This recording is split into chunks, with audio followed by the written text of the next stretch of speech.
Добрый день, господа. Когда вы смотрели фильм «Матрица», вы обращали внимание на то, какому психологическому давлению подвергался Нео на протяжении всего фильма? Давайте я напомню, как это было. Это позволит нам по-новому оценить данного героя и его судьбу. В этом видео я буду рассматривать только первый фильм трилогии как самодостаточное произведение. Нео давно ищет встречи с авторитетным хакером по имени Морфеус. И вот неожиданно Морфеус сам выходит на него и предлагает встретиться. Понятно, что появление в жизни Нео таких авторитетных фигур, как Морфеус и Тринити, важное событие. Нео взволнован, а значит уязвим для психологического манипулирования. Во время первой встречи в клубе Тринити держится очень близко к Нео, что вызывает его смущение. Она нарушает его личные границы и использует свою сексуальность, а Нео не может ей противоречить, так как боится упустить свой шанс. Морфеус с первой минуты телефонного разговора оказывает на Нео психологическое давление, намекая на большую значимость Нео. Противник недооценил твое значение. Нео, ты избранный. Я тебя искал всю жизнь.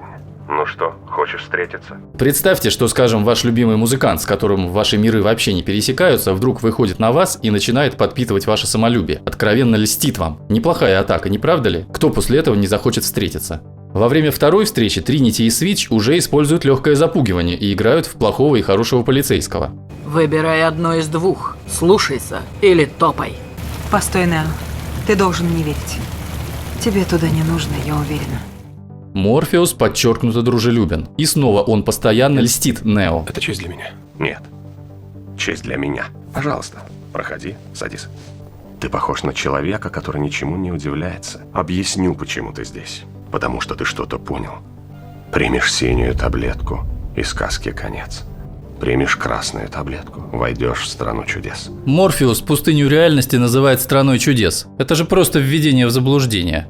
Было бы наивно считать, что после всех этих манипуляций Нео делает свободный выбор. Нет, его выбор обусловлен давлением авторитета и страхом потерять свое достоинство в его глазах, страхом не оправдать чужие ожидания. Морфеус умалчивает о том, что приняв красную таблетку, вся прежняя жизнь для Нео будет потеряна. Мало того, вся команда знает, что Нео обречен на смерть. Мы обрекаем его на смерть. Ты это понимаешь? Морфеус верит, что Нео избранный. Но они делают то, что нужно Морфеусу, так как он обладает неким сакральным знанием – верой. После принятия красной таблетки Нео оказывается в замкнутом пространстве корабля, откуда нет выхода, с новым наставником, которому он теперь должен подчиняться. Вербовка завершена.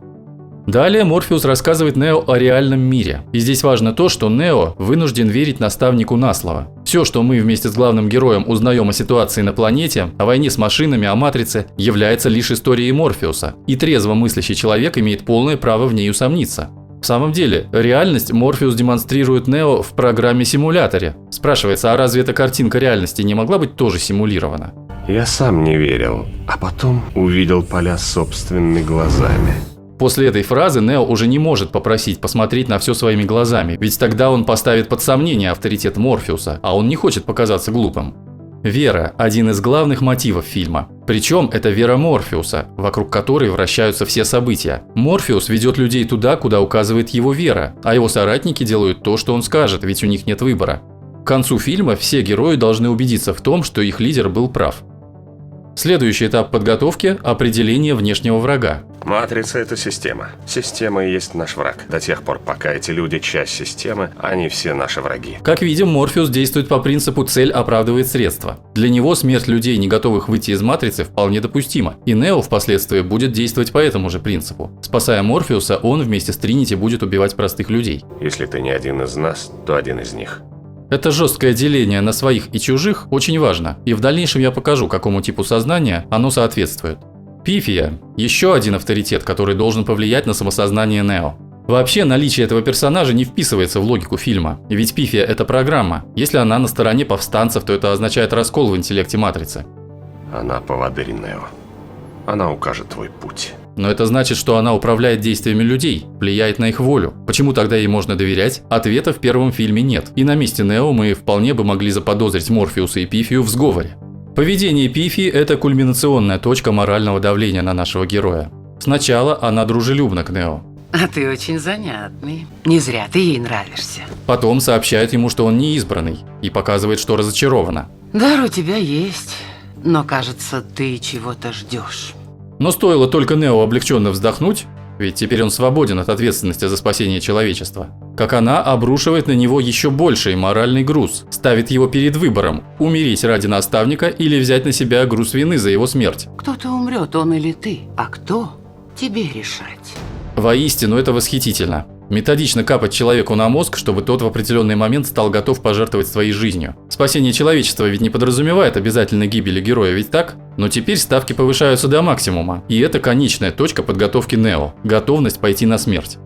Ну а дальше, по-моему, идет уже откровенное издевательство над человеком. Не расстраивайся, что ты? Съешь печеницы.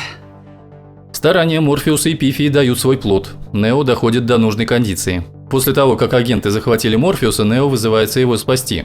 Теперь и я поверил. После всех манипуляций, проведенных с его сознанием, он поверил и готов пойти на смерть ради наставника.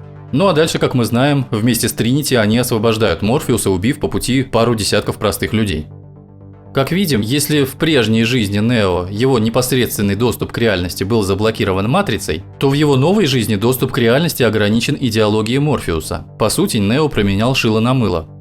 Такое сознание, которое не взаимодействует с реальностью напрямую, а получает ее описание от безусловного авторитета, я условно назову сектантским сознанием. А в группе Морфеуса мы видим множество признаков, совпадающих с признаками секты. Наличие харизматичного лидера, вероучение, основанное на религиозном откровении лидера, у Морфеуса это вера в избранного, вербовка с использованием психологической манипуляции, сокрытие истинных целей, отчуждение индивида от внешнего мира и его прежних социальных связей, слепое подчинение лидеру, психологическое давление, жесткое деление на своих и чужих, провозглашение внешнего мира злом и использование рядовых членов группы для совершения преступлений.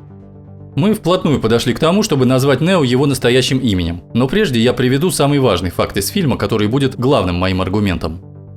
В начале фильма Нео открывает книгу Бодрияра «Симулякры и симуляция».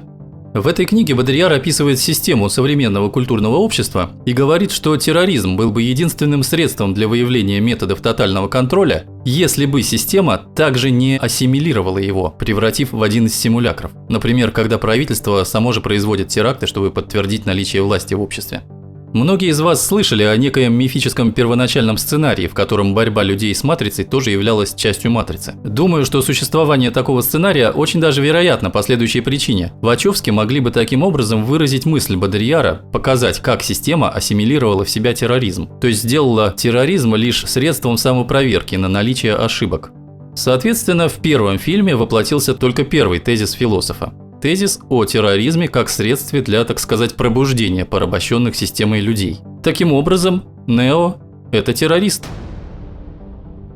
А группа Морфеуса – террористическая группировка. Морфеуса, кстати, так и называли в начале фильма. Помогите обезвредить известного террориста. Но Морфеус – лидер сопротивления. А лидерам нужны герои, готовые пойти на жертвы ради дела лидера. Герой – это человек, готовый пойти на все, не требуя взамен ничего. Такие люди – настоящая находка для лидеров, реализующих свои планы. Нео и есть такой герой. Важно понимать отличие, так сказать, архетипического героя от реального. Подвиг архетипического героя, который описывается, например, в сказках, отражает в символической форме наш внутренний путь саморазвития. Поэтому архетипический герой очень часто в конце получает царство, то есть становится лидером. Но в реальной жизни лидер и герой почти никогда не бывают одним лицом, потому что лидер – это тот, кто объединяет людей вокруг себя и ведет их к цели. И лидер не может пожертвовать собой, потому что тогда его тело умрет, а герой готов отдать жизнь за лидера, его цель и его соратников. Теперь мы можем сформулировать основной посыл фильма «Матрица».